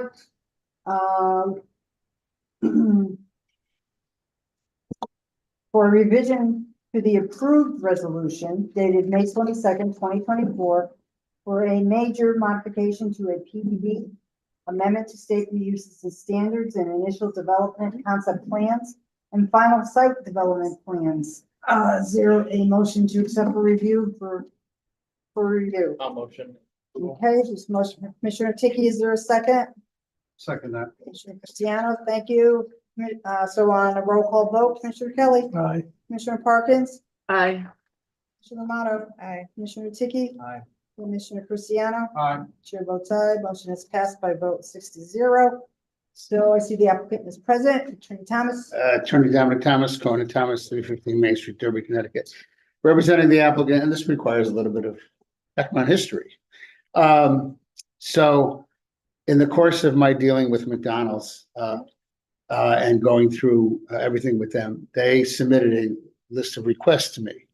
And one of the requests was, we would like, and this was, I think, generated maybe by the title company or whatever, that they would like a letter, since there was off-site work in the town and the state, that when you're dealing with the state would not necessarily be finally approved, or I'm sorry, finally completed. They wanted to be sure that they were not going to be ready to open and get a cease and desist to close.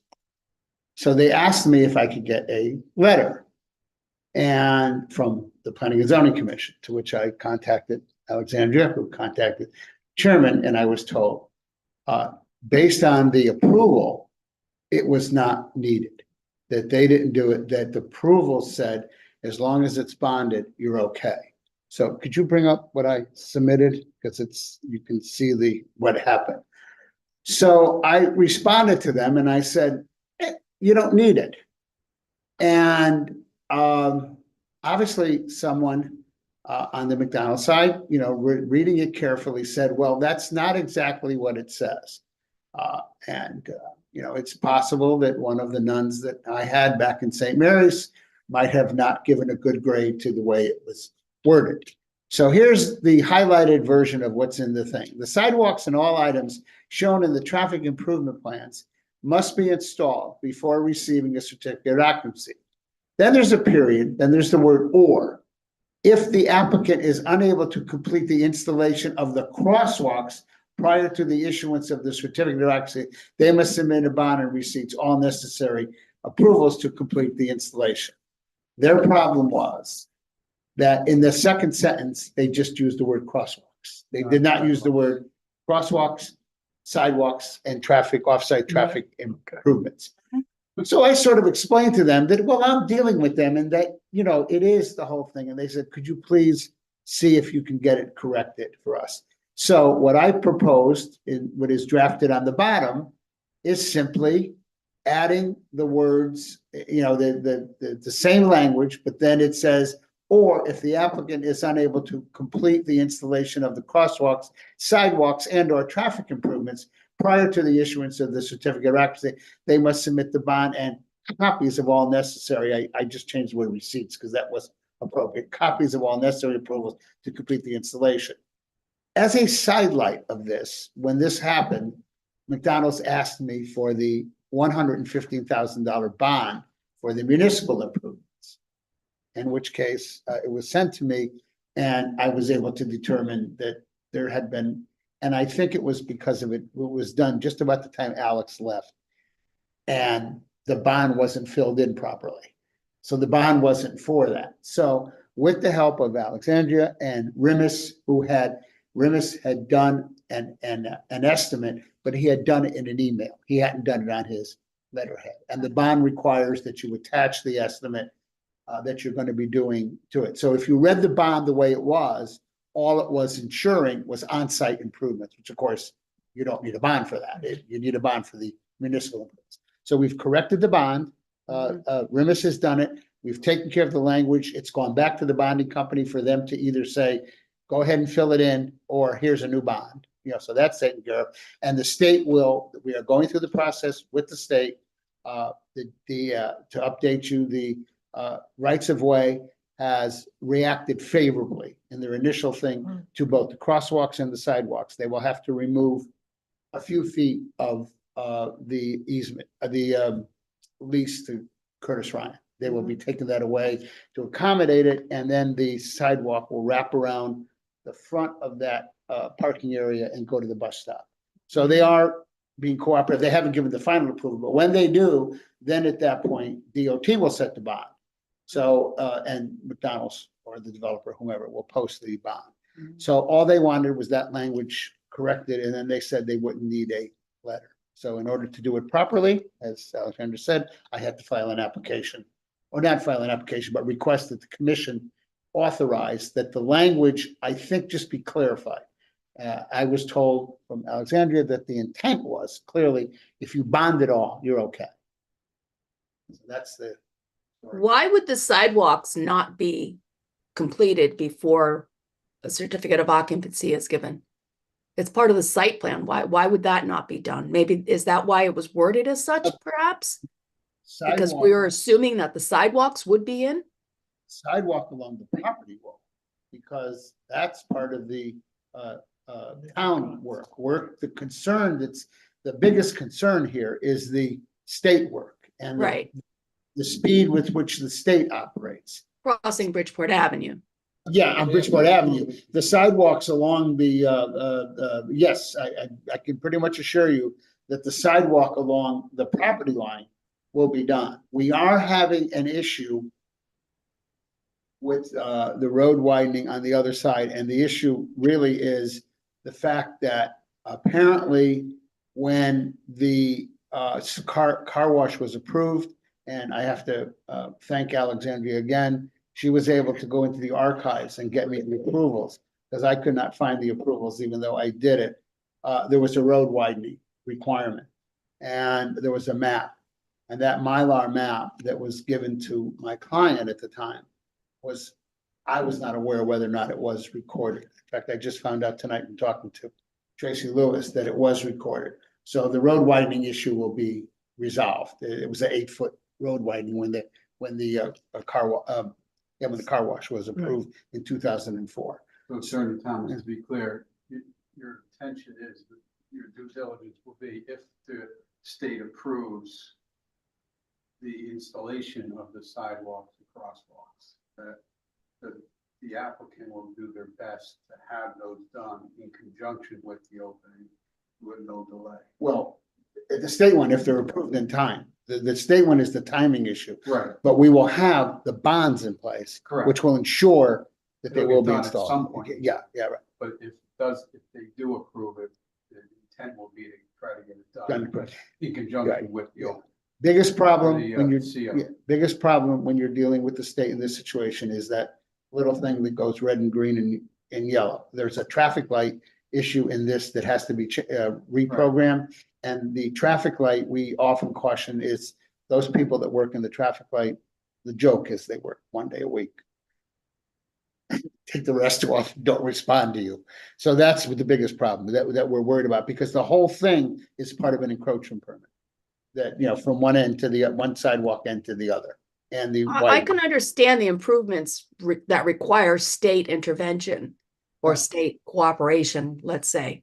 But I think this rewording is giving them carte blanche to not have what the city has control over or what they have control over to not complete it before the CO is given. That's my concern with this language. Final sentence does say that they have to have. I can't hear you. Could you speak into a mic, please? The final sentence says that they have to submit all necessary approvals. So submit a bond and receipts of all necessary approvals to complete the installation. So they would have to know that this is happening. The sidewalk along I can pretty much guarantee you that McDonald's is not going to want construction being on the sidewalk that's alongside their property. You know, that's the sidewalk. Well, I would assume that as well, but they're being picayune, so I think we need to be as well. So the Platte Road intersection, that can't be completed before the CO is given? would that be included in the state issues? I don't see how. So the Platte Road, the estimate from your city engineer, which bond has been posted, takes the widening of Platte Road down to the point where the state line is. And the state line, just to give you an idea, the state line, the right-of-way line is basically at the western side of Todd Road. So there is a substantial portion of roadway from the Todd Road line down to the actual Bridgeport Avenue pavement that is involved in the road widening. So that portion of it, I'm sure that the sidewalks they'll be working on it, and the road widening, but it all is related. So I'll be honest with you, it is our hope to do it as fast as possible. McDonald's I don't know whether they're going to do anything this year. They may push themselves out to the springtime at this point. But their intent is to get as much of it done as possible. But I've never, this is really just me guessing, I've never seen them where they have to do, for example, across the street, where you had road widening of Nels Rock and road widening at the intersection. When the developer did that, it was all done at one time. They usually don't do it in two big halves. I don't think there'll be a problem with doing the sidewalk along the property, because they will certainly don't want to do the sidewalk along the property. I'm not sure how they're going to have to work. They may have to work from, partially working on the site. So that shouldn't be a problem, but they've bonded it. Their intention, is to do it. And, Okay, so if I heard you correctly, understand you correctly, you're saying that the intersection improvements going down to Bridgeport Avenue are part of the state project, if you will. But I also recall you saying that you were not 100% sure that the state was going to allow you to put in a crosswalk or to use that shoulder area where the car dealer currently leases land from them. So is that still up in the air?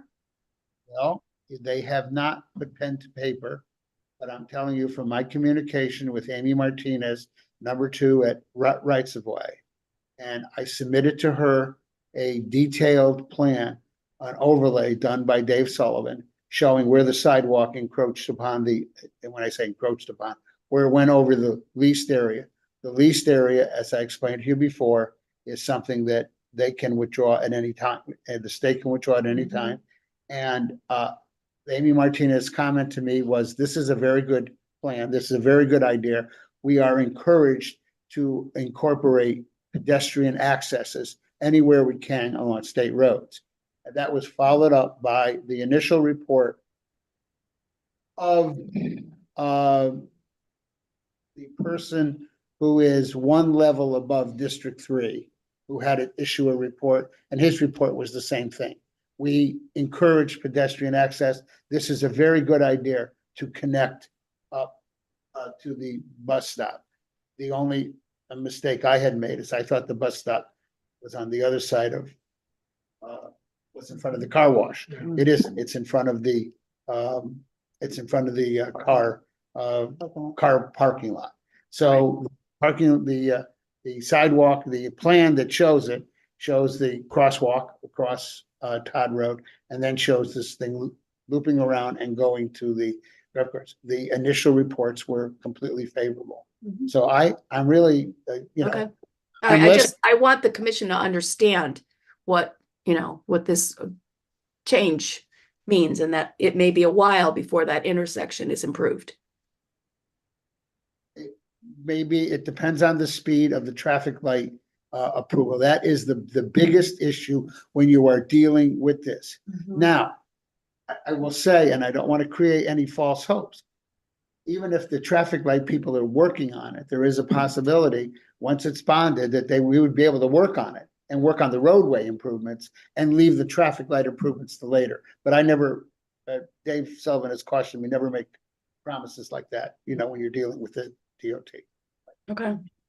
But everything at this point, I want to tell you, at rights of way for the pedestrian access has been completely favorable.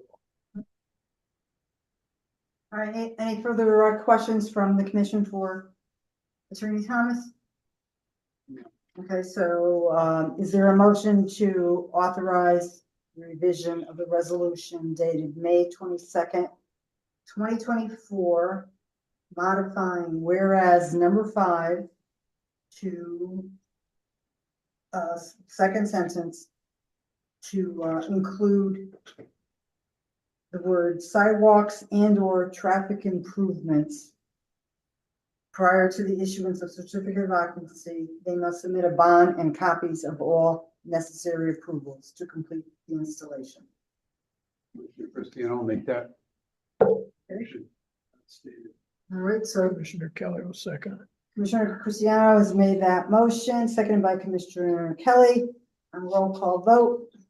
Commissioner Amato. Aye. Commissioner Tiki. Yes.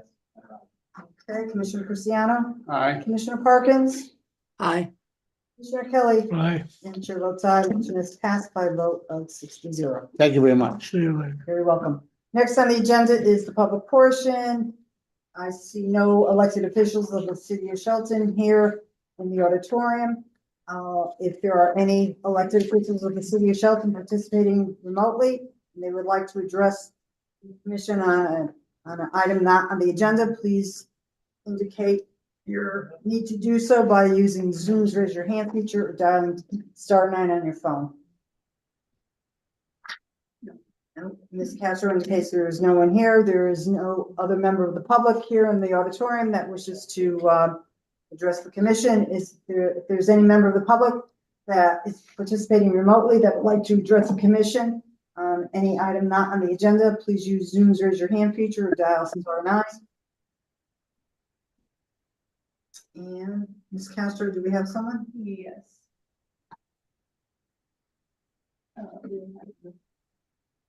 Tom Harbinson. Is there anybody else in addition? No. Okay. All right, Mr. Harbinson, please identify yourself for the record. Oh, okay. Somebody else is slow. That's all right. My clock on. Good night. And then- May I speak? Yes, go ahead. I acknowledge you. Go ahead. All right, sometimes there's a delay as the joining as a panelist switch over. Tom Harbinson, 15 Soundcrest Drive. I'm making a comment tonight as the chairman of Shelton's Conservation Commission. As mentioned elsewhere, I also like to dot my I's and cross my T's. I'm disappointed that our letter was not given reference tonight in your deliberation for application 2424 on Donovan Lane. We were not approached to review the application like other agencies such as the WPCA, Inland Wetlands, City Engineer, the Zoning Board of Appeals. We did, however, review this at our Wednesday, October 2nd meeting, and the commission's input was provided via letter in advance of 24 hours to tonight's meeting. And while Ms. Castro acknowledged that letter was received, the Conservation Commission, when questioned by the chair, it is not on the city's Google Drive and was not read into your record. And it is only 2 sentences for consideration in your deliberation or decision. I would hope that you could reopen or amend your motion to review that application tonight and either agree with our opinion or explicitly state to not consider the open space requirements of your subdivision regulations. Approving a subdivision without either a public open space set aside or a payment of a fee in lieu of such set aside should be explicitly stated with the reasoning for such a measure being taken. I'll also note from tonight's discussion that the free cut that Mr. Lewis referred to is technically called a free split, and it is when a parcel is divided into 2 lots, both of which are retained by family members, and the term family is defined in your subdivision regulations.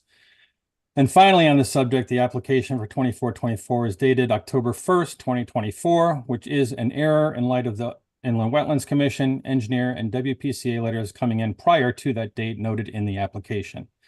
I would suggest that applications be fully completed to note when they were received by the Planning and Zoning Department and signed by staff that it was received by the department prior to being scanned and uploaded to the Google Drive or folder. Informationally, to your deliberations on application 2329 and the interpretive panel on the northern side of the locks on Canal Street, That is a requirement by the McCallum Enterprises as part of their license from FERC, the Federal Energy Regulatory Commission. The recreation requirements of the FERC license for the hydroelectric operation of the Housatonic Dam is something the Conservation Commission has been involved with for many years. And in closing, and I say this personally rather than as a chairman of Conservation Commission, the city should be actively and thoroughly looking for a town planner to replace Anthony Panico. It is in the best interest of you as a commission to have that balance of understanding from a city's perspective rather than being weighted with the commentary of an applicant without such balance. Thank you. Thank you, Mr. Harbinson. First of all, unless some protocol has changed, when documents for an application need to be submitted, they are submitted by the applicant and uploaded by the applicant. They are not dropped off at City Hall and staff does not scan them. So that has been the system for the last couple of years now. Once that ability was obtained by the city. Ms. Castro, is there any other information you'd like to share with us about the letter that Mr. Harbinson referred to? So the subdivision regulations say the commission may, not as a requirement.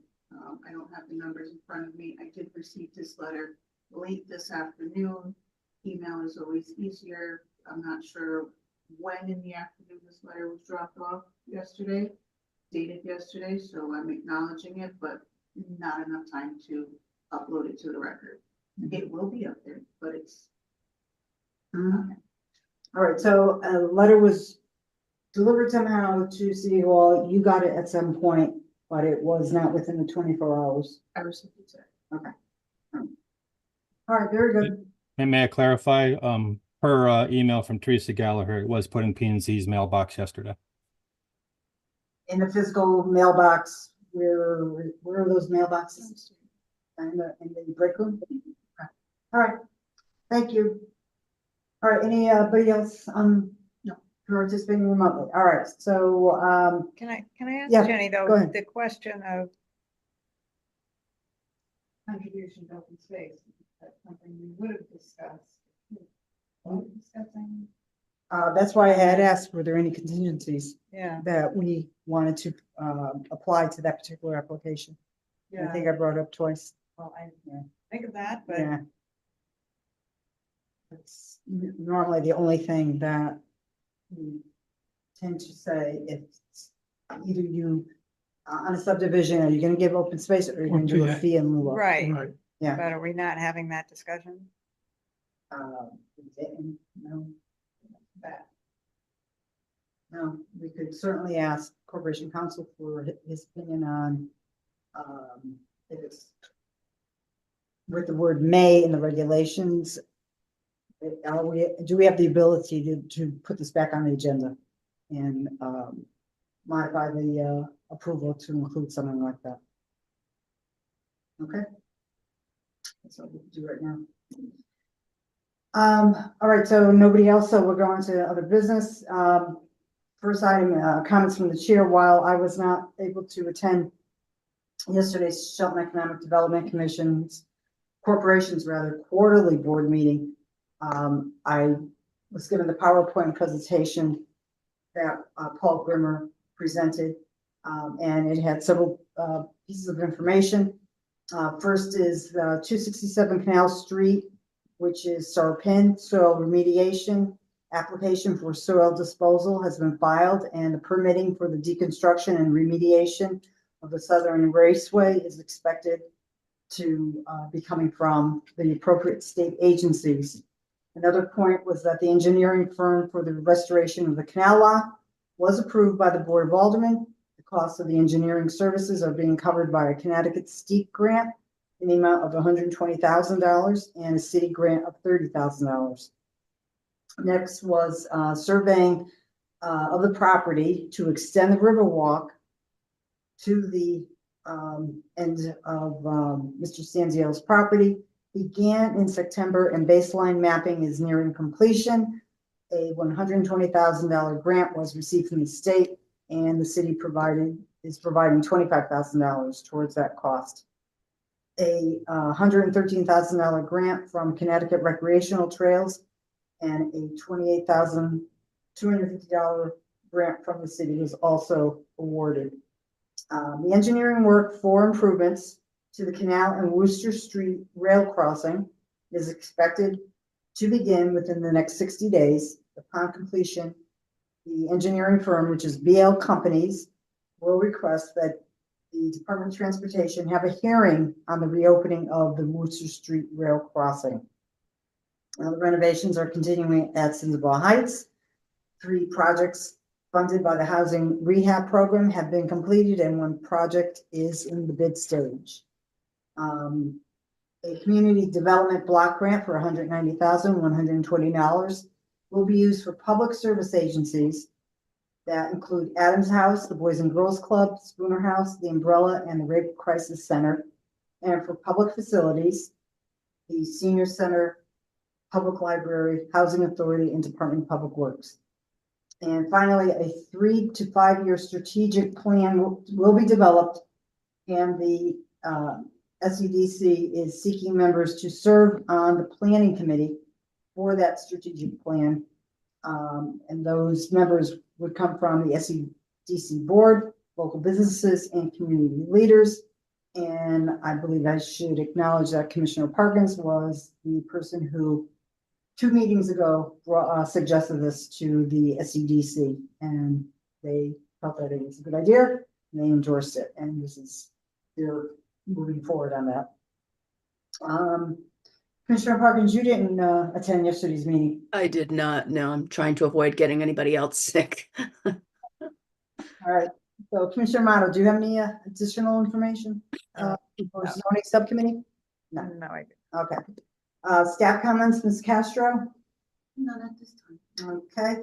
Final agenda item is approval of meeting minutes. Does anyone have any comments or changes for the August 28th minutes? I do not. Okay. I don't have anything myself. Is there a motion to approve as submitted? Okay, is there a second? Are we doing all 3 at the same time? Separate. I have Oh, to- okay. Just something to point out. Is there a second for the August? Second. Commissioner Parkins will second. Okay, so on a motion to approve, made by approve as submitted, made by Commissioner Motto and seconded by Commissioner Parkins. All those in favor, please signify by saying aye. Aye. Any opposed? Let the record show the vote was 6-0 with, let me just ask, are there any abstentions? So let the record show that the vote was 6-0 with no commissioner voting nay and no commissioner abstaining. For the September 11th minutes, there was just a typo in new business, item B, application 2422. Spelling of the applicant is Paul, P-A-U-L. There's an extra character stuck in there. That's the only thing that I picked up. Does anybody have any other comments or changes for the September 11th minutes? I don't. Okay, so is there a motion on the September 11th minutes? I'll make that motion. Is that a motion to approve as submitted To with approve the as submitted, change? yes. With the change. Yep, absolutely. All right, so there's a motion made by Commissioner Kelly to approve the September 11th minutes with the change noted. Is there a second? I'll second. Thank you, Commissioner Ticky. So on the motion, all those in favor, please signify by saying aye. Aye. Any opposed? Any abstentions? Let the record show the vote was 6-0 with no commissioners voting nay and no commissioners abstaining. And the last one is, does anyone have any comments or changes for the September 18th meeting minutes? None myself. Okay, so is there a motion to approve the September 18th minutes as submitted? Make that motion. Okay, Commissioner Cristiano is making a motion to approve as submitted. Is there a second? A second. Commissioner Motto is seconding. So on the motion to approve as submitted, all in favor, please signify by saying aye. Aye. Any opposed? Any abstentions? Record show the vote was 6-0 with no commissioners voting nay and no commissioners abstaining. And seeing that there is no other item on the agenda, the chair declares this evening's meeting is adjourned as of 8:10